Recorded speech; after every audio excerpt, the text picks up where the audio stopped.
Hi everyone and welcome to the webinar. This is hosted by the Youth Travel Foundation, a Canadian charity promoting travel as an educational tool for teenagers and young adults. We offer travel resources such like educational resources, but also travel grants. So make sure you check our website after this session to see if you could get funding for your next trip. Today's session is about travel photography, or more precisely, the ethics around travel photography. But why is it important? Who does it affect? To answer these questions, I would like to give you a few numbers. So the United Nations World Travel Organization made a report and said that in 2017, they recorded over 1 billion international tourist arrivals. This also happens to be the same number of active users on Instagram. And on this very platform, the hashtag travel has been used over 350 million times. What does that mean? That means two things. First of all, that tourism is on the rise, but also that photography is a powerful tool that should be used diligently. So I invite you today to join me on this philosophical journey where we will try to shed some light of the responsibility we face as photographers, both professional and amateur, when we take and share pictures. But before, please allow me to introduce myself. My name is Arianne Méthot. I'm the coordinator of the Youth Travel Foundation, and I'll be your hostess today. I have the great pleasure to have with me today a very inspiring woman. She is the co-founder of the Sumatran Wildlife Sanctuary, and she is also an award-winning storyteller and the CEO and founder of Photographers Without Borders. This is Danielle Da Silva. Hi, Danielle. How are you? Hi, I'm doing well today. How are you? I'm good, thank you. Can you tell us a little bit about Photographers Without Borders? Absolutely. So we are a community of photographers and videographers and storytellers, and our goal is to make storytelling more accessible for grassroots causes and NGOs around the world. So we focus primarily on really small causes of either geographic access issues or financial access issues to those mediums. And we try to just help them create stories that are powerful, that can help them create tangible change and further along their missions. And so we do that with a volunteer photographer storyteller program. Well, I'm very happy to have you today. Before we start the session, I would like also to introduce our moderator for the session, Marie-Gil Fabris. She is the marketing coordinator at HI Canada. Hi, Marie-Gil. Hello. How are you? I'm good. I'm good. And you? I'm good, thank you. So, can you tell us a little bit about HI Canada? Of course. So, HI Canada stands for Hosteling International Canada. We are a not-for-profit organization with a mission to build a community of conscious travelers who share greater understanding of people, places, and cultures. In Canada, we have 54 HI hostels scattered around the country from ocean to ocean. And on the international level, we are part of Hosteling International, the largest hostel network in the world, recruiting a total of 3,300 hostels in more than 64 countries. Thank you. Can you tell us how this session is going to work? You're going to be moderating the chat and the social media? Yes, absolutely. So in the bottom right corner of your screen, you can see the chat section. So all along during the webinar, you can ask your questions there, and we're going to address them at the end completely. And if you're following us live on Facebook, you can also ask your questions in the discussion section of the event. And we're also going to address those ones at the end of the webinar. Thank you. So we will see you later, Marie-Gil. Perfect. So Danielle, let's start with the first section, ethical issues.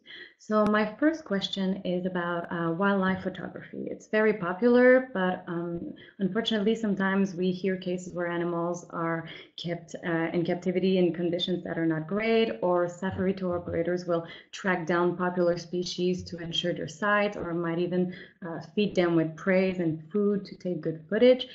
Tell me, is there a way to take photos of or with animals in a non-intrusive or more ethical way? So at Photographers Without Borders, we have our own kind of code of ethics that we stand by. This is a very serious question, but one of our points on our code of ethics states that we don't take selfies with endangered wildlife, and or disseminate such photos. And so There's a few reasons for that. But number one, I think it's important to just consider why you're taking the photo in the first place and what your relationship is to that being and to that place and what you're going to do with those photographs. How are they going to have an impact? So it's a really hard question to answer. But the reason why we have this point in our code of ethics that doesn't allow our photographers to take photos with endangered wildlife is because that just encourages other tourists and visitors to these places to do the same thing. And ideally, we want to have these animals safe in the wild. That should be our goal, I think, first and foremost, when it comes to animals. And yes, there are some animals that need to go to sanctuaries because they cannot be released back into the wild. And in those circumstances, some of the best sanctuaries I've worked with are the ones that don't allow visitors to even like see the animals, so that they can help them live a life that's as normal as possible. And putting them on display, in exhibits, for me is a very colonial type of way of looking at animals and those beings around us. And so I think there's a lot to consider when taking these photos, and I don't actually know if there is, to me, an ethical way of, for example, visiting a zoo or trying to take photos with an animal. I think the reasons behind why you want to take those photos probably aren't good enough to take the photo in the first place and aren't going to send the right message to other people. And if things were going better than they were right now for wildlife and natural habitats, I'd probably say differently. I'd say, oh yeah, all the selfies with wildlife are doing something positive, and they're helping us conserve natural habitats. But that's just not the case. So I think we have to work extra hard at trying to avoid promoting these kinds of narratives and promoting the idea that it's okay to be close to these animals. There's a physical danger in terms of being in close proximity. And just in terms of like how you're going to use those photos, it's really important to really be careful about, what, again, narratives you're promoting and how that's going to impact, whether it's just like your circle of friends on Instagram or like your wider community or audience if you have a bigger platform. And some people in very popular destinations sometimes feel like they are part of a human zoo when their picture is being taken by tourists that float in their city. Do you think that candid photography is disrespectful of personal privacy in the context of public spaces? I think similar to my last response, it's all about your connection and relationship to whomever you're photographing. And then you have to think about what narrative you're attaching to it, right? So whatever the caption is that you're attaching to your images, that has an impact too. And a lot of it sometimes reflects more about where you're at rather than, where that person's at, if you didn't take the time to actually like get to know them or form some sort of connection. So yeah, I think it's really important, again, to look at why you're taking the photos, where they're going to end up, how you're going to use them, what context you're going to use them in. Do you think that we should ask for permission before or after taking a picture? Because some people feel that if they ask before, it might compromise the scene that they're witnessing. But in the meantime, it might be a little intrusive to take a picture without the person knowing ahead.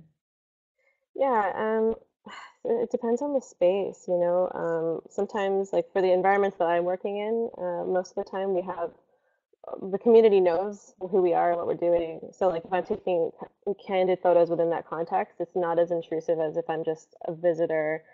And do you think that it makes a difference, like the intended use of the picture? If you're taking a picture just for your personal viewing, if you intend on putting it on the social media, does it make a difference on how we approach consent?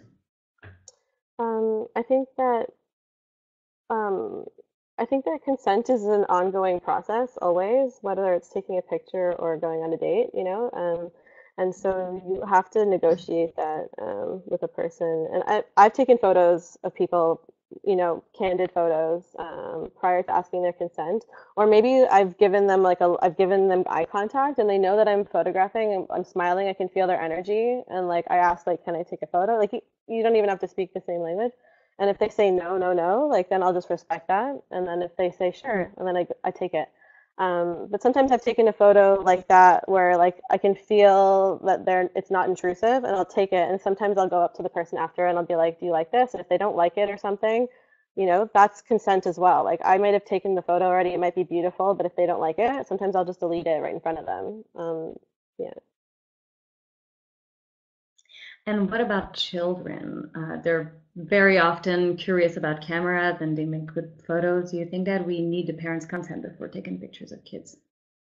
For sure. I think a parent or a guardian nearby, I think like treat a space as you would if you were at home, Where are you going to go around taking pictures of people's kids without asking for their guardian or parents' consent?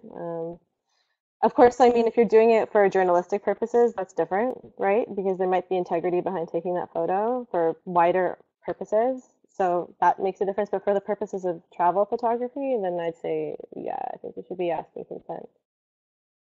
And you pointed out something important. Act as if you were home, because sometimes we forget and we give ourselves more liberty of doing things that we might necessarily do when if we would be home. We would not necessarily go around and take pictures of people's kids or post pictures of people's kids on social media if we don't know them. But it's a good point to do the same thing and apply the same policy when we're traveling. Drones are kind of a hot topic.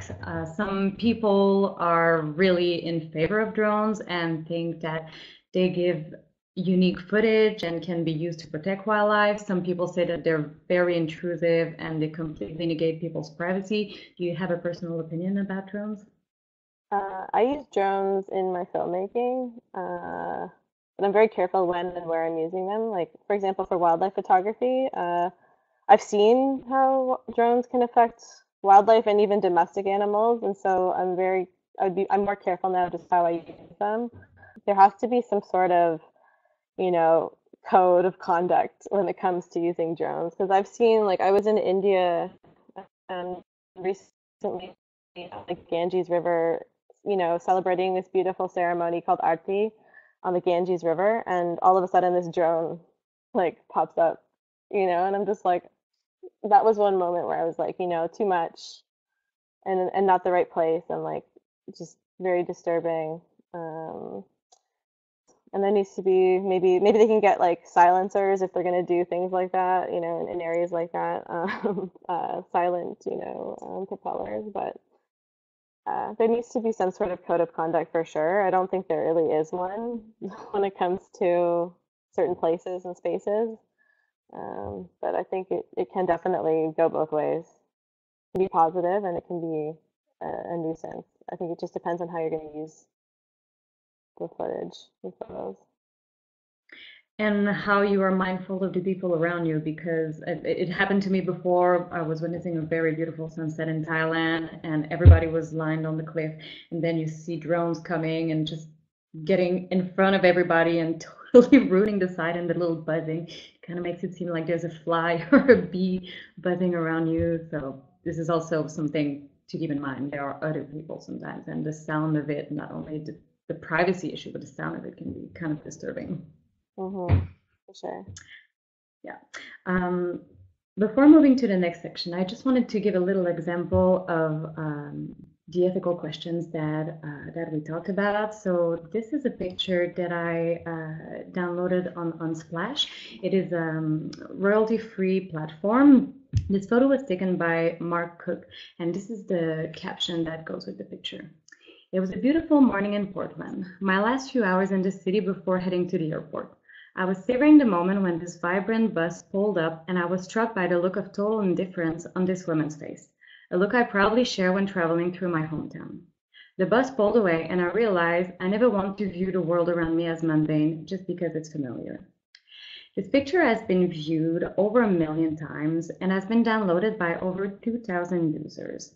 Now, the photographer's intention might have been noble, but the fact that well, there are a couple issues around this picture. First of all, about consent, as we mentioned. Since the photo was taken in a bus that was passing, I think it's fair to say that the woman on the picture did not give her consent to be photographed, but also he kind of made an assumption about the way she felt, her emotions. And since he put it on a platform where people can just download it and use it for any purposes, it can be commercial, non-commercial, they can give it any meaning that they want. So this is something to keep in mind when you take, and especially when you share a picture, you need to make sure that you have the consent of the person, and you need to make sure also that the intention behind the photo is very clear and cannot be interpreted in different ways. Mm-hmm. So the next topic that we're going to talk about is aesthetic concerns.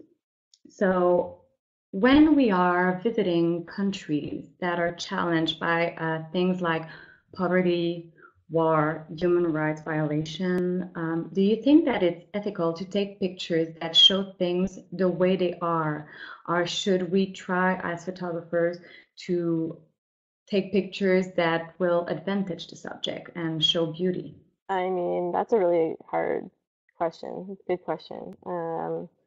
I think when it comes to displaying things like war and poverty and those things, I think that's how that country is, right? Because those countries have all gone through, different motions. And like, I think if we're placing it in that wider context and we're like, um, able to show the multiple narratives that every country experiences, then I think that's important to take into account. But I don't know if anyone should do one or the other. I think it just depends on the purpose and the reason why, again, that you're taking those photos. For example, like when we're doing our projects with NGOs, photos and tell stories that help showcase like how that's going to benefit them.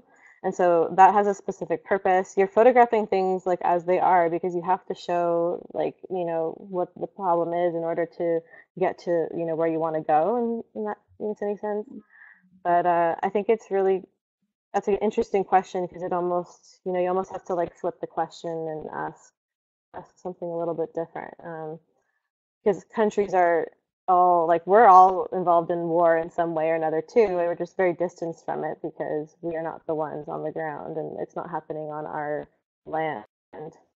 But sometimes it's hard to not reinforce the stereotype. You want to present things the way they are, but you don't want to reinforce negative stereotypes neither. So it's kind of tricky sometimes. It's so tricky, but I think if you're just a traveler, I think you need to just own your ignorance in a way sometimes if you're going to be taking photos and posting photos and not just be careful of attaching those narratives, right? Like you said, that one photo of the woman there could have been so many different things going through her head. Like maybe it wasn't indifference. We have a tendency to project as photographers, storytellers, as to other situations, which is why, again, the way we work is that we're working with communities alongside them and we're talking to people. So we're not making those assumptions. It's very different. And so as a traveler, I think you can do that too, and try and be aware of your own assumptions. And sometimes people will stage photos either by wearing traditional outfits or doing theatrical reconstitution, things like that. Do you think that stage photos lack authenticity? Is authenticity even important at all? Do you do that sometimes in your work? I think that one of our code of ethics is also about concerns avoiding fetishization and exoticization because that does a lot of damage to communities. Again, different communities may have members that present themselves differently at different times. If you're going to Tanzania, for example, and you're visiting a Maasai community, and then within that community, there's people dressed in traditional garb and people dressed in their regular attire, and it feels like they're just dressed in their traditional attire just to please you. I mean, there's problems within that. And as a traveler, you can avoid those situations by not visiting certain places also, like places that are basically contrived to give you a certain experience like that, and trying to seek genuine connections if that's what you seek. But it's also about being real, about what you're witnessing and what you're capturing and thinking about how that's going to impact others' views of it, of these images being reproduced.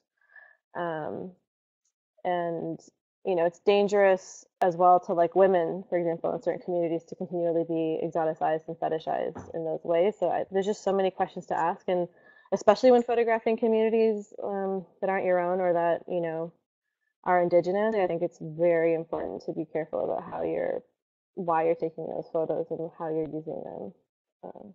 Yeah. And do you think that editing photos is altering reality? Is there like a degree to which it's acceptable and one to which it's not?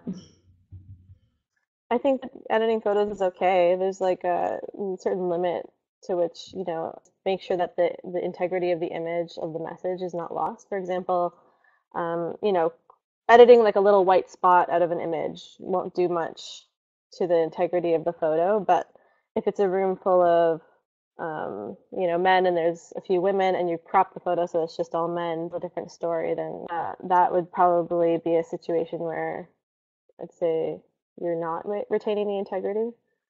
So it just depends. And depends again how you're using the photo and what you're saying. If you're lying about a photo and you cropped it or did something to, you know. Do you think that all kinds of photography obey the same rule? Is it the same whether you're doing portrait, journalism, if you're intending on posting it on social media? Everybody. Yeah, again, I think it's totally different in each scenario. It just depends. It really depends. And like, and back to the staging images, I mean, there's certain images that I've taken that are clear portraits, but it's because that person is standing in the perfect light and I'm taking that photo, you know what I mean? And it's just, it all happens to be worked away. But there are certain cases where, example, if I do a portrait series, that people are kind of posing in a way. But I will not ask people to change their clothes or change the way they are. Like I always want people to present themselves as they are and not how I want to see them. Um, I hope that helps answer that question. Once again, I have a couple examples to reinforce what we just said. So the first picture that I'm going to show you, this one is from Sam Beasley. So this is a reenacting of cormorant fishing on the Li River in China. This is an ancient tradition that is not really used anymore because it could not compete with commercial fishing. So fishermen saw an opportunity to make money as their income decreased when they saw tourists that were interested about that practice. So they started putting on these shows. So they will reenact the way they used to fish. They are actually fishing. They're still using the cormorants to do it, but it's really mainly for tourism. But this is the kind of picture that you're going to see a lot if you go on Instagram or on social media and you write tourism China. This is kind of things that you're going to see. And this is an example of theatrical reconstitution, which I'm not here to say whether it's acceptable or not, but if you do partake in one of these shows, just make sure that you don't post it saying, oh, China still living traditionally or things like that, because the meaning that you give to the picture is not necessarily the right one. Another example, this is about photo editing. This is a photo from Joshua Earl where clearly you can see it's the same place as the Li River. You can see that the color has been edited a little bit, which is very visually pleasing. But once again, it depends the purpose of the picture. If it's just a picture for artistic purposes, it's fine. But if this is the kind of thing that you see maybe on a brochure, once you get there, you might be a little disappointed to see that the colors are not as vibrant as you thought they would be. So another example is this picture here by Manon Boyer. This is another picture of the Li River where you can see that the colors are more real. There's been less alteration done, less post-processing. It might be a little less visually enticing, but it's a more accurate representation of what this river actually looked like. You can see there's a lot of boats, a lot of people, the colors are very grayish. So once again, it depends the intention behind it. So keep that in mind when taking, but also sharing pictures. Our next section I called the cost of travel photography because I want to talk about the impact that it can have on a community. Some people sometimes will ask for a compensation when you take their pictures. So some people will ask for financial compensation. Some people say it's okay. Some people say it's not okay. Some people will give printed of the photos they have taken. What is your opinion or Photographer Without Borders opinion on compensating for pictures?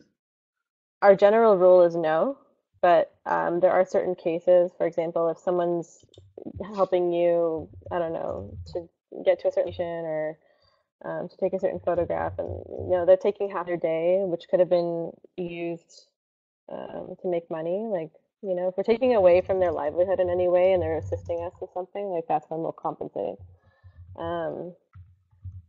Yeah, but I think that that's a really difficult one. It's really difficult. And again, I think it really consent and understanding of what the photo is going to be used for is really important, because, for example, like when we're working in the communities that we work with, nobody's asking us for compensation. We're treated like family most of the time. They know that we're there, they want us there. So usually when someone's asking for money for or something in exchange for a photograph, it's because they don't necessarily want you there. So I mean, there's just all these kinds of Mm. questions I would ask myself. But people sometimes feel like they have more money than the places they visit, and they feel like giving money is contributing to improving the condition of the community that they visit. It's a slippery slope because you don't want necessarily to like reinforce this relationship. But people usually, when they want to give money, they don't do it with a bad intention. It Yeah, starts with good intention usually. everything starts with good intentions. I think it's just it's Yeah. hard. It really it always for me goes back to relationship and connection. I don't typically find myself in those situations because I don't just go and take photos just to take photos, right? It's like there's a relationship and a connection to what I'm doing and a reason and a purpose and um, you know, a lot of people don't have as much as I do. If I went everywhere into every community with that like mentality, like it would be really difficult to sustain myself.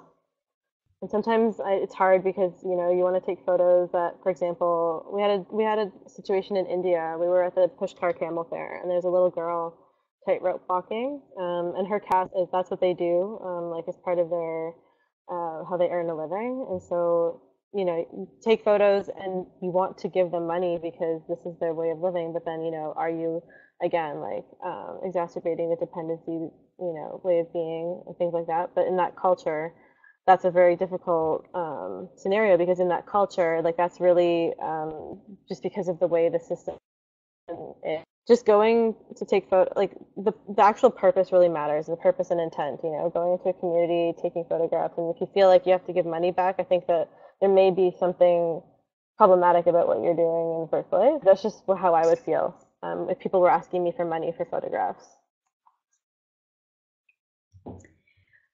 And if people intend on profiting from the picture, does it change the Oh yeah. relationship? Or... Oh, 100%. I mean, that changes the legal relationship, actually.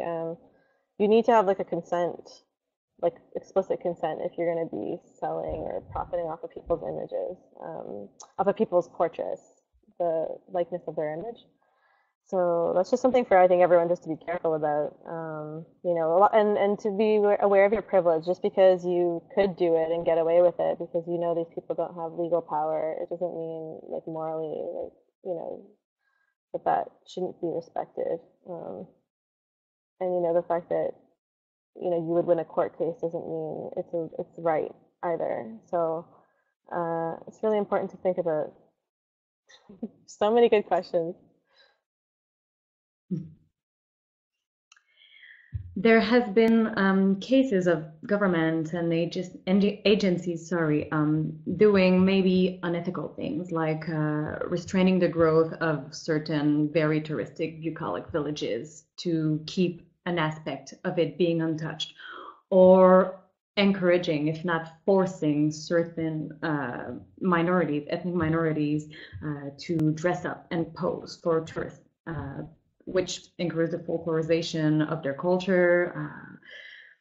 How can we avoid partaking in unethical settings if we go on a photography travel tour? To make sure that we're aware as possible of these things in the first place, and that's, I think, on everybody in the travel industry just to kind of start, spreading awareness. This is even a thing because I think a lot of people, when they go on these tours, they're not even aware that that's the case. Because if they were, they probably wouldn't be on the tour in the first place.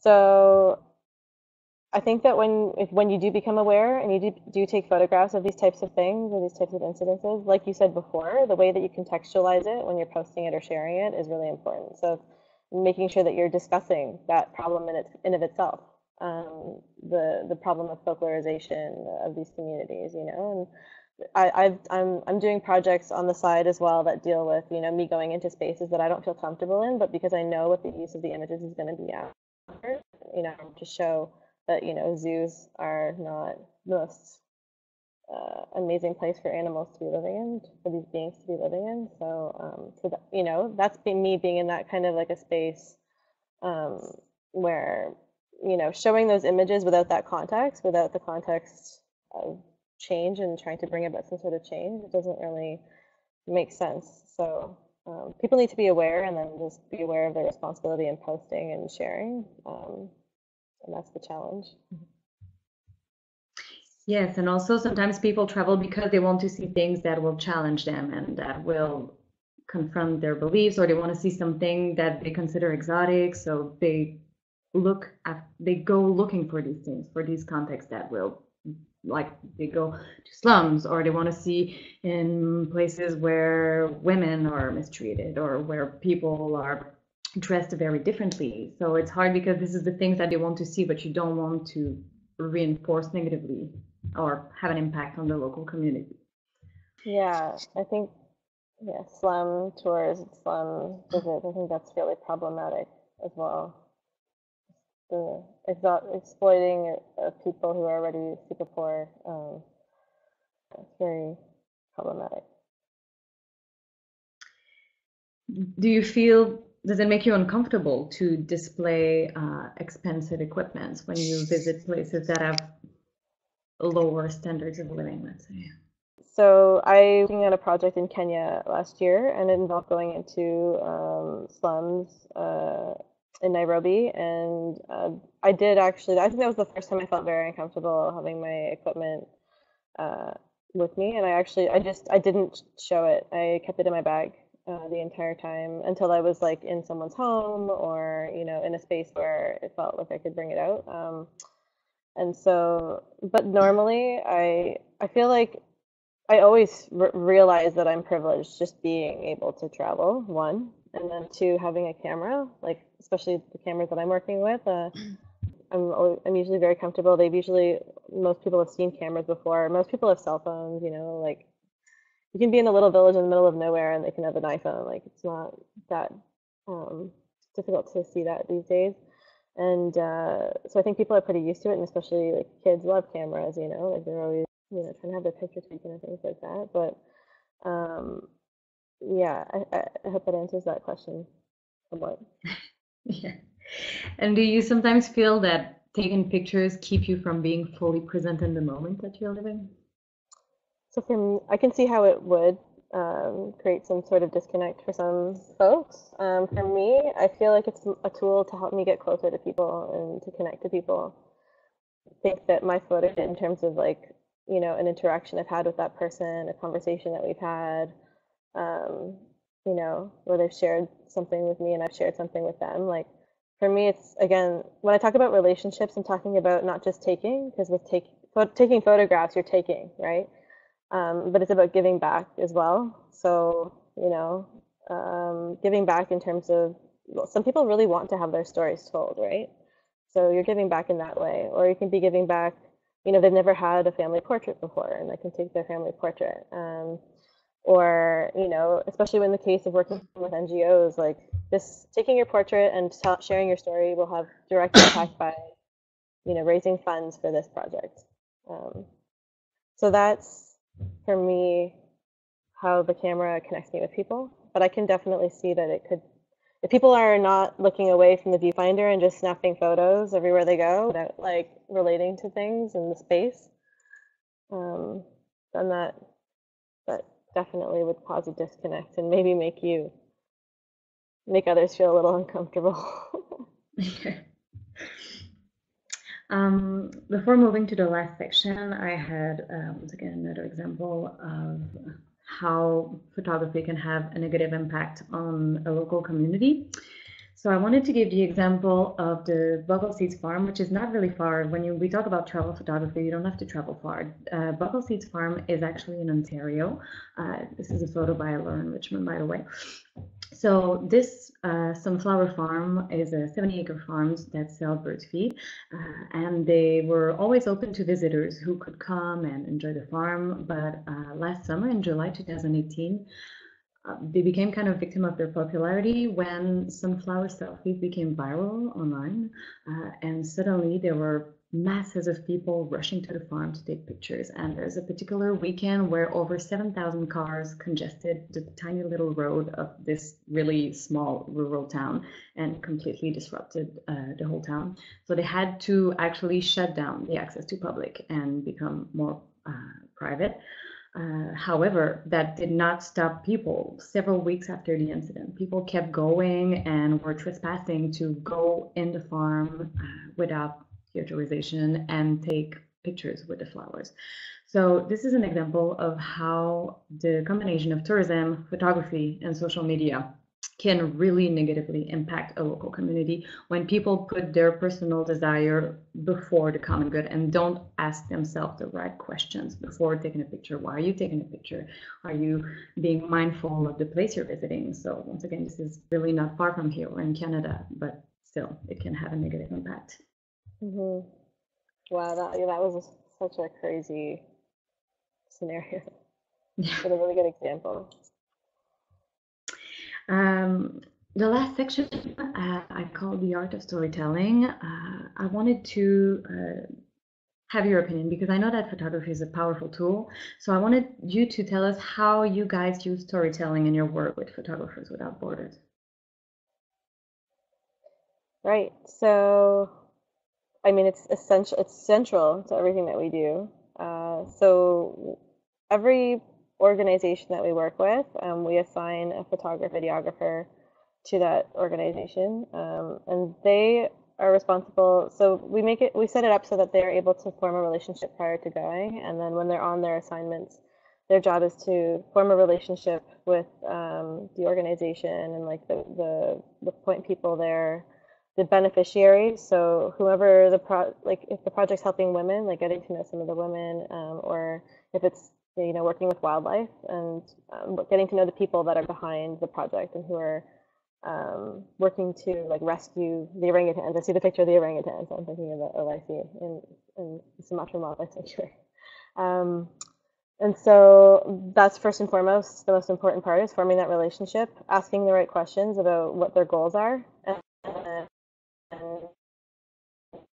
based on those goals, coming up with powerful images and stories that will help to further those goals. And we try to make sure that the goals are specific so that we can actually measure our impact afterwards. And our goal this year is to start developing powerful campaigns for our organization after they receive these beautiful images and videos to implement and carry forth towards their goal, to make the whole platform. So our own magazine that we print twice a year, that we publish the images and stories in. We have our film series, which we make 6 films a year. Every other month we have a different film coming out that basically follows our photographers on these journeys, but it really centers around the NGO and the heroes of the NGOs. So photographers there, but isn't the central character. And then we have our online magazine and just like other publications that we work with and a whole network so that we can spread the stories further and further. Yeah. And how can we as travelers, not necessarily professional photographers, but just amateur travelers, how can we make sure that we tell the right story when we take pictures? That's a great question. I think you don't have to be a professional or an amateur or just someone using their iPhone. I mean, you can abide by the same code of ethics that we do. So anyone who's interested can go to our website and just look at our code of ethics under the PWB program tab, and just take a look and see what resonates and what bothers you, and maybe ask yourself why it's bothering you.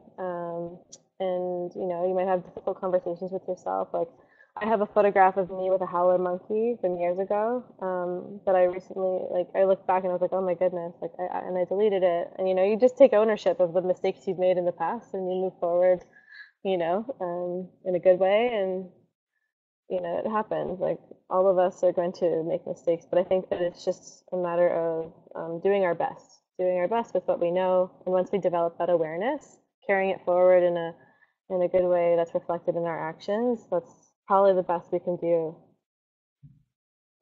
and to raise our own awareness and eventually maybe raise other people's awareness, what questions should we ask ourselves before taking a picture?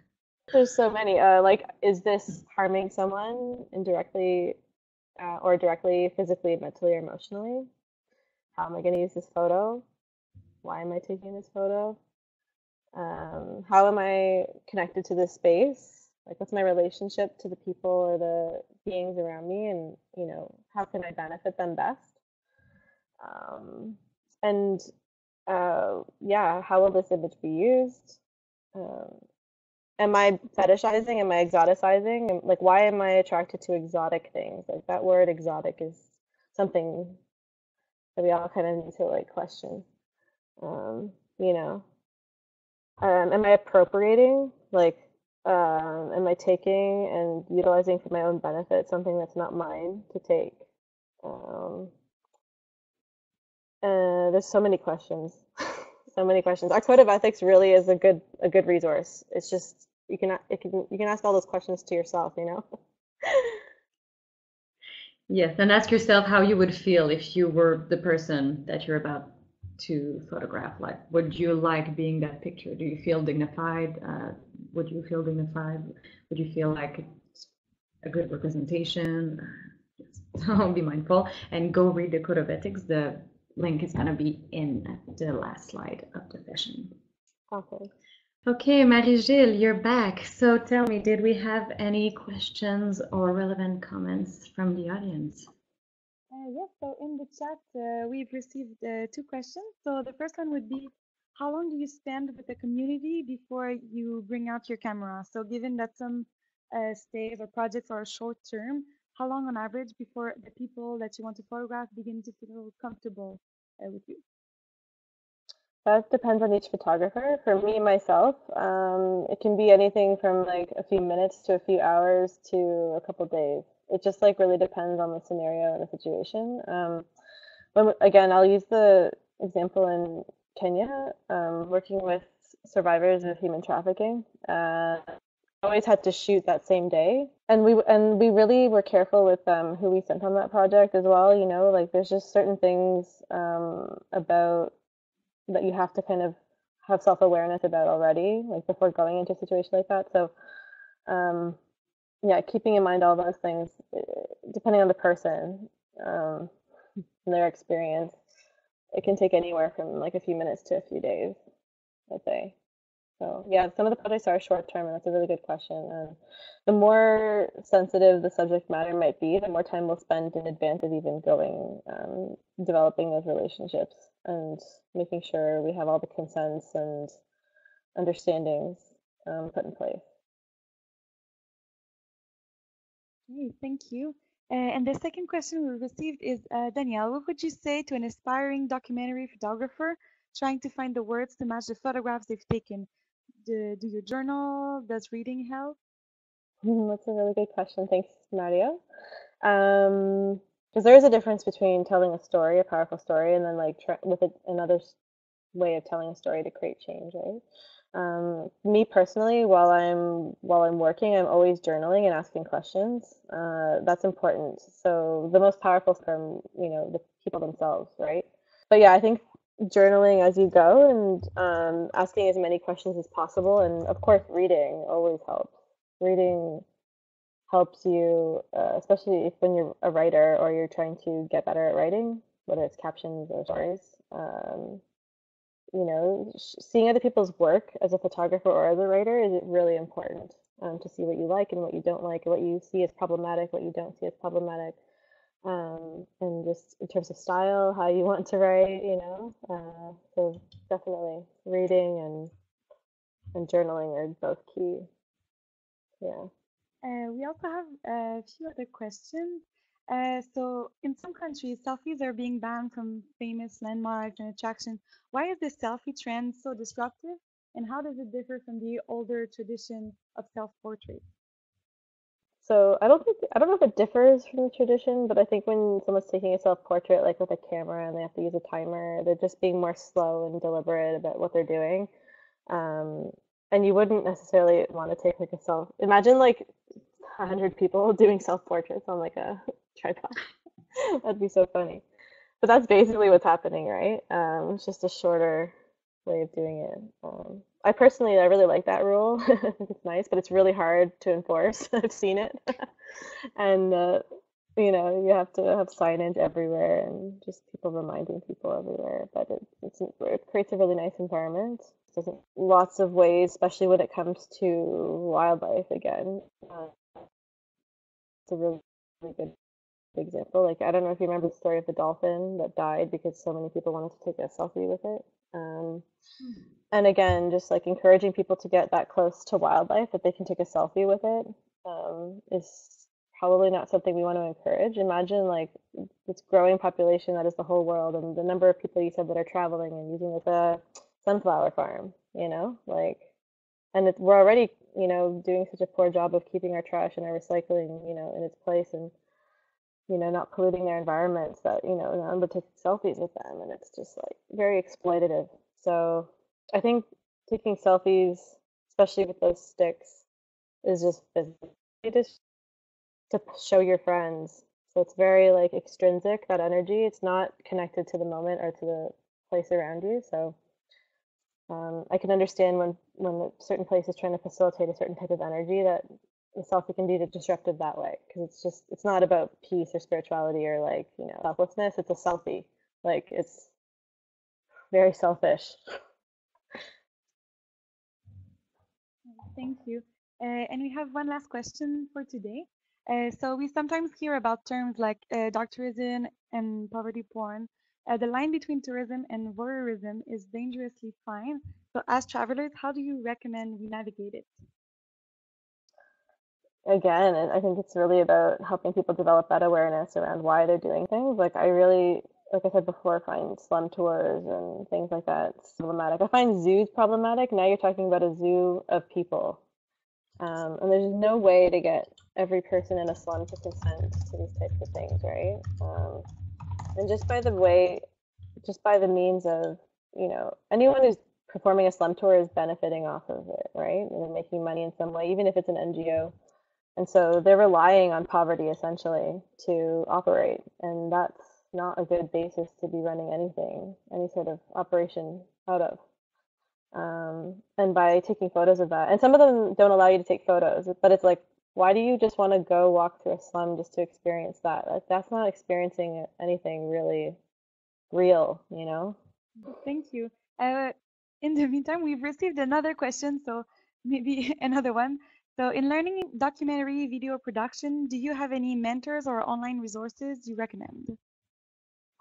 In terms of video production, resources, I'm always looking at just other documentarians. So like, I think that just going onto Netflix and just searches or just online learning, I literally just did trial and error after seeing what I liked and didn't like. So that's what I can say. Learn a little bit about sound, learn a little bit about, actually making video, and, use a tripod when you're starting.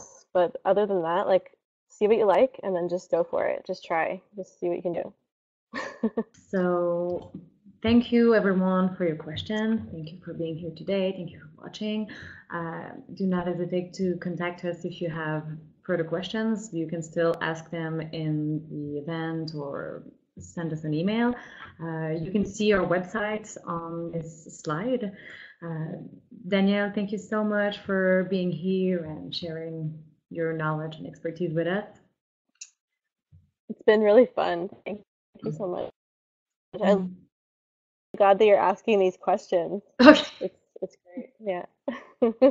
Well, thank you for answering. Thank you, Marie-Gil, for moderating the chat and social media. You're welcome. It was a pleasure and very instructive webinar. Thank you.